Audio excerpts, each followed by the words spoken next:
Hello everyone, Earl Henderson, Primordial Defense. Thank you for watching.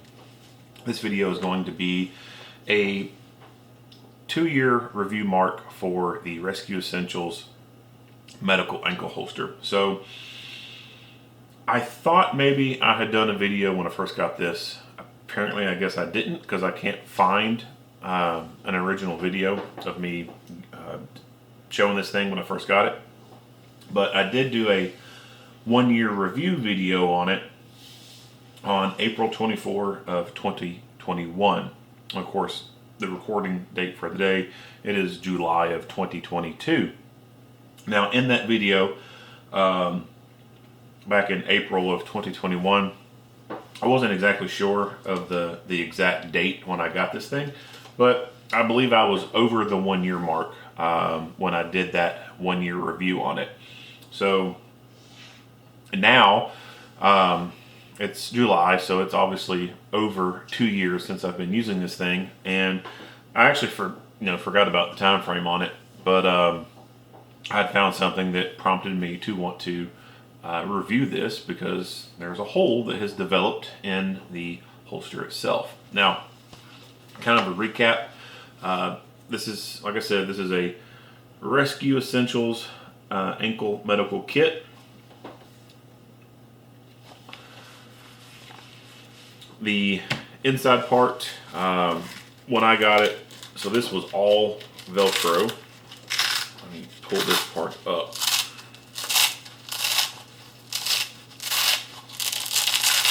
Okay, so from here to there is all Velcro. Now, when I put this on my leg, this hard Velcro part would rub into my leg and it was super uncomfortable. So I took another piece of extra Velcro, soft Velcro that I had, and had to lay it over top of it like this to cover the hard Velcro. That way I could be able to more comfortably use it. That's really my only big negative thing to say about this, is that hard Velcro just coming all the way here and them not offering a solution to be able to cover this up to make it more comfortable, or at least reversing it, where this would be the soft and this be the hard. But like I said, the only biggest gripe is the Velcro, and it rubbed it on the leg and hurt like hell. Comes with 2 elastic pouches here on the front. Has a large pouch right here, and then it has the Molly / Powell's webbing, whatever you want to call it, right there.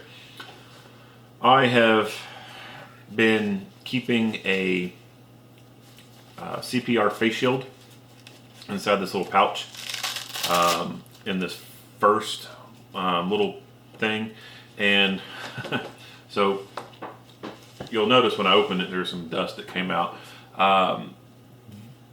One of the reasons why, like I said, I did this video was I noticed some stuff on it. The last couple days here in Kentucky, it has been freaking hot. I mean, hot as hell. And I had to break down and start wearing shorts. And I typically don't wear shorts. So wearing shorts, I can't wear this damn thing. So I had to take the main medical stuff out, just this pouch, and carry in my pocket. Well, when I did that, I noticed that there's a hole at the bottom of this main pouch. And basically what has happened is this part down here at the bottom, the stuff on the inside, it's just a roll of Velcro. And just over time, just wearing this thing on a daily basis, constantly wearing it, and it moving and it shifting from walking, it's just basically, I guess, rubbed a hole into it. Now, I don't take this in and out all the time, so literally this package itself has been secured in this pouch for over a year. And like I said, just putting it on and off and walking around and it moving around and stuff, it's just eventually rubbed itself a little hole right there on the bottom. So I noticed that when I had it set down. I picked it up and I was looking around it, and of course, wearing this on a daily basis, there's some sweat buildup, and I took a whiff and it kind of smelled. So I decided, you know what, I'm going to wash this thing. And I noticed that because there was a hole starting to form in this package, that I should go ahead and do something with the package. That way the contents inside are preserved a lot better. Now, if you do carry something on a daily basis, you do the true EDC, you're going to catch body lint eventually. And when I open that, you can see a little kind of a dust thing come out. So I'm going to push this right there, and I'll open this again.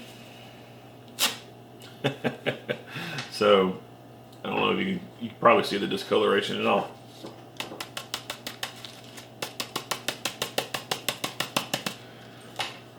So that's dust, body lint, whatever. I can hear a little fuzzy right here. So that's the same thing with my angle gun. It just catches stuff over a long period of time.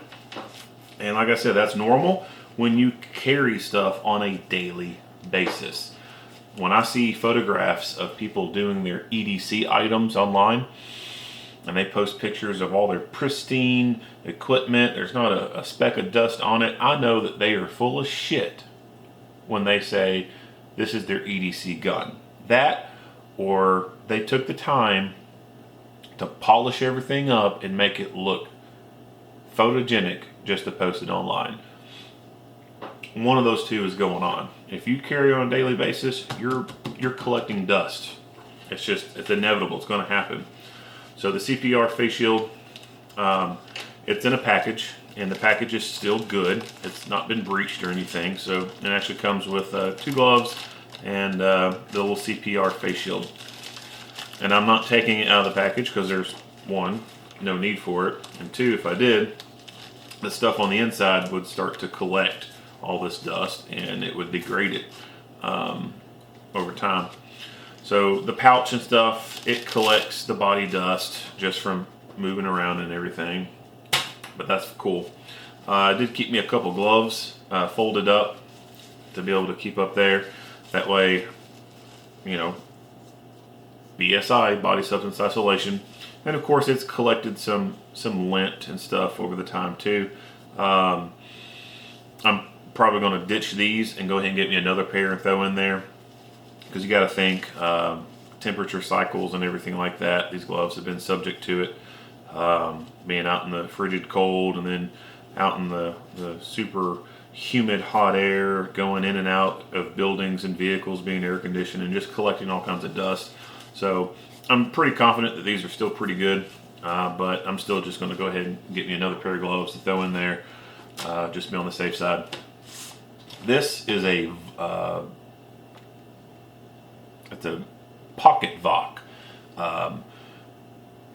VOK, ventilated operator kit, that I got from Tactical Response. And of course, when it came in the package was a lot nicer looking. But I have been carrying this probably since 2007. I'm sorry, not 2007, 2017.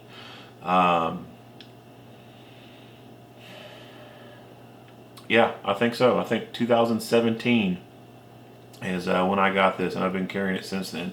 So the package that it came in is kind of held up pretty decent. The corners have frayed, and now the bottom's starting to poke out. So I figure it's time to go ahead and replace the package. That way I can ensure that the contents on the inside are good, and so that I can realistically be able to use the package as an inclusive dressing if need be. But more or less just important enough to keep the contents inside safe and make sure that the packaging for the contents on the inside do not become breached. I don't think I've opened this before, so trying to get all the contents out and kind of keep them in the same may be a little bit difficult to do. But it comes with an H&H compressed bandage package here, and it's still got the seal on it. It's still good, but man, check all that body lint. Yeah, body lint not included. It came with its own set of gloves. I'm probably going to ditch these and throw a pair in just to be on the safe side, since these were not in a package in and of themselves. TK4 tourniquet. It's still in its package. Its packaging is still good. And of course the contents inside are still good. And one roll of duct tape. Now, the duct tape itself was not in its own package, and that's fine, because it's duct tape and it should be good. And then the other thing that a lot of people end up getting all in their feelings about is this disposable decompression needle. And you'll hear guys arguing back and forth with people, and they're like, you shouldn't carry a decompression needle if you don't know how to use it. Leave it out of your kit. I think it's perfectly fine to leave it in your kit even if you don't know how to use it. Now, I'm not saying you should go try and use it if you don't know how to use it. What I'm saying is it's okay to leave it in there, because there's no guarantee, or there's nothing saying that where you're at, there's not someone who's going to be able to know how to use it.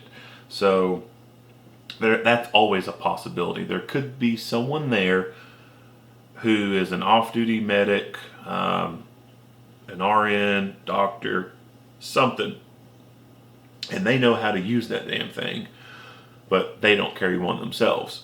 If you've got it and they know how to use it, outstanding. You can put it to use.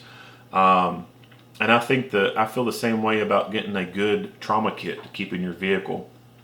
If you don't have a lick of medical training whatsoever, I don't think it's wrong for you to get a trauma kit and keep it in your vehicle. Have it stocked with tourniquets and pressure bandages and stuff like that. If you don't have the slightest clue how to use any of that, that's okay. Still get that stuff and keep it in your vehicle.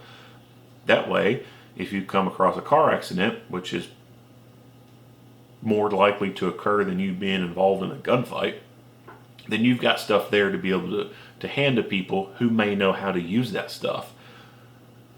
Could be a nurse on their way to work. Could be a doctor on their way to work. Could be a firefighter, police officer on their way to work. And could be a veteran who's taken, TCCC classes. It could be someone who's currently in the military and they're just, traveling, and they're there too, and they see the wreck and they stop, but they don't have anything. But if you've got stuff and they know how to use it, then guess what? It's going to be put to use and someone's life is going to be saved. So even if you don't know how to use that stuff, I still recommend getting it and keeping it around.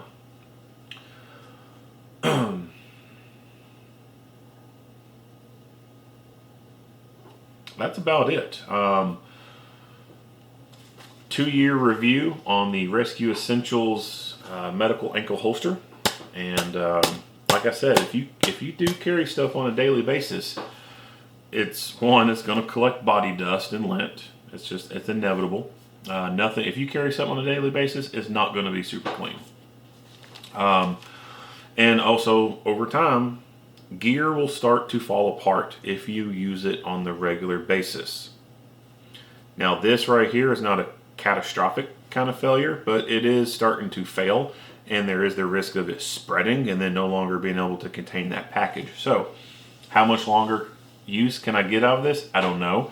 But what's cool about this part is I can actually pull this piece all the way out, and then if I want, I can take some material, sew it in place to fix the hole, put a patch in, and then just run this back through and be good as new.